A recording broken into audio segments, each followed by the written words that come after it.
Perkenalkan, nama saya Windy Pratiwi, saya dari IP 1, nomor NIM saya 0601241004.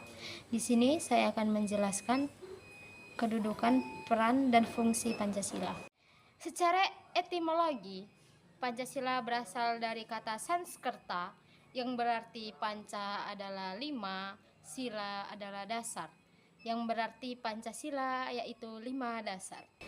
Selain itu, Pancasila juga memiliki makna rumusan dan pedoman fundamental bagi seluruh kehidupan masyarakat, berbangsa dan bernegara bagi seluruh rakyat Indonesia.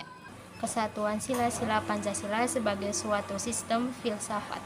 Selain kesatuan sila-sila Pancasila yang bersifat hierarki, juga dalam hal isi sifatnya menyangkut makna dan juga hakikat-hakikat Pancasila.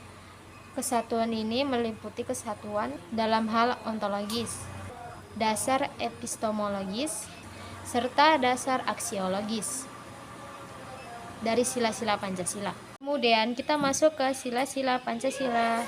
Menurut kajian ontologis, Pancasila merupakan dasar filsafat negara. Adapun pendukung pokok negara adalah rakyat, sedangkan unsur rakyat adalah manusia. Secara falsafat, Pancasila bahwa hakikat dasar antropologis, sila-sila Pancasila adalah manusia itu sendiri.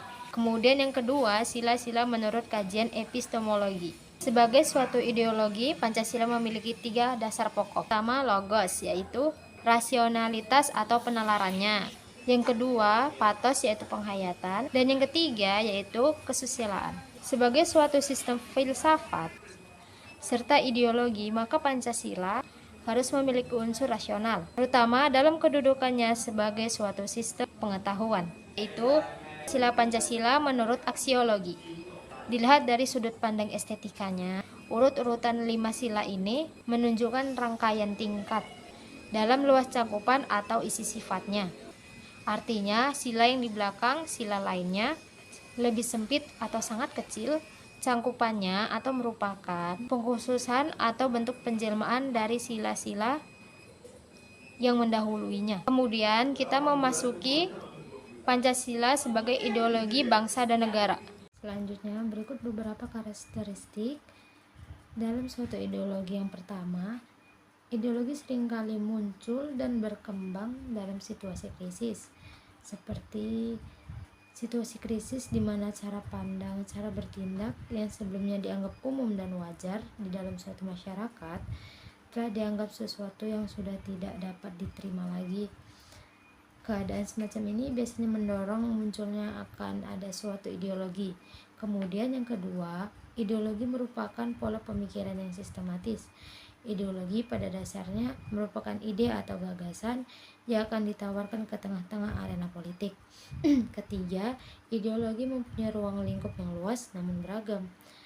Ideologi mempunyai ruang lingkup yang sangat luas mulia, dari penjelasan yang bersifat parsial sampai kepada gagasan atau pandangan yang komprehensif. Dan yang keempat, ideologi mencangkup beberapa strata pemikiran dan panutan. Secara vertikal, ideologi mencangkup beberapa strata, yaitu pemikiran dan panutan mulia, dari konsep yang kompleks dan sophisticated sampai dengan slogan-slogan atau simbol-simbol sederhana yang mengapresiasikan gagasan-gagasan tertentu sesuai dengan tingkat pemahaman dan perkembangan masyarakat. Di samping fungsi yang sangat ideologis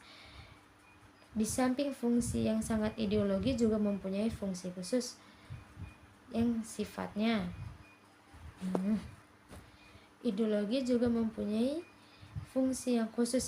yang seperti yang pertama, ideologi berfungsi melengkapi struktur kognitif manusia. Yang kedua, ideologi berfungsi sebagai panduan. Yang ketiga, ideologi berfungsi sebagai lensa di mana seseorang dapat melihat dunianya. Yang keempat, ideologi berfungsi sebagai kekuatan pengendali konflik dan integratif. Kemudian kita memasuki yang D, nilai-nilai yang terkandung dalam Pancasila. Yang pertama adalah ketuhanan yang Maha Esa. Di sila ini terkandung nilai bahwa negara yang didirikan adalah sebagai pengejawatan tujuan manusia sebagai makhluk Tuhan Yang Maha Esa. Yang kedua, kemanusiaan yang adil dan beradab. Dalam sila ini terkandung bahwa negara harus menjunjung tinggi harkat dan martabat manusia sebagai makhluk yang beradab. Yang ketiga, persatuan Indonesia. Dalam sila ini terkandung nilai-nilai bahwa negara adalah penjelmaan sifat kodrat manusia monodualis, yaitu sebagai makhluk individu dan makhluk sosial. Keempat, kerakyatan yang dipimpin oleh hikmat kebijaksanaan dalam permusyawaratan perwakilan. Nah, dalam sila ini yang terkandung di dalamnya adalah hakikat negara merupakan penjelasan sifat kodrat manusia sebagai makhluk individu dan makhluk sosial. Dan yang terakhir, keadilan sosial bagi seluruh rakyat Indonesia.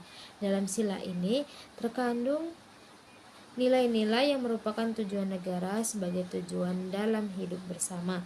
Maka di dalam sila kelima tersebut terkandung nilai keadilan yang harus terwujud dalam kehidupan bersama atau kehidupan sosial. Sekian materi dari saya. Jika ada salah pengucapan, saya mohon maaf.